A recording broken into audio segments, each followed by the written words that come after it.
আজকের রেসিপি নারকেল বাদামের চাটনি।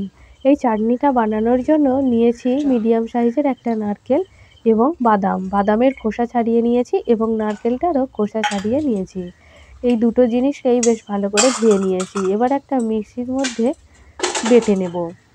এই বাটার সময় এর মধ্যে দিয়ে দিচ্ছি দুটো কাঁচা লঙ্কা, স্বাদ মতো লবণ, আর দিয়ে দেব পরিমাণ মতো চিনি। আপনারা যে যেমন মিষ্টি খেতে চান সেই অনুযায়ী এর মধ্যে চিনি ব্যবহার করবেন। এবার এই সব কিছুর একটা মিহি পেস্ট বানিয়ে দেব। এই সময় দিয়ে দিচ্ছি সামান্য একটু জল। দেখুন মিহি পেস্ট তৈরি করে নিয়েছি। এবার উনুনে একটা ফ্রাইং প্যান বসিয়ে দিয়েছি। ফ্রাইং প্যানটা খুব ভালোভাবে গরম করে নিয়ে ওর মধ্যে দিয়ে দিচ্ছি সর্ষের তেল। তেলটাকে বেশ ভালোভাবে গরম করে নিয়েছি। এবার তেলের মধ্যে দিয়ে দিলাম কালো সর্ষে, কারি পাতা, শুকনো লঙ্কা। সব কিছুকে বেশ ভালো করে ভেজে নিচ্ছি। এই সময় গ্যাসের ফ্লেমটা একদম লোতে করে দিয়েছি। দেখুন সব কিছু সুন্দরভাবে ভেজে নিয়েছি।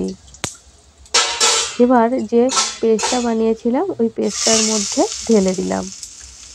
এবার একটা চামচের সাহায্যে খুব ভালোভাবে মিশিয়ে নিচ্ছি।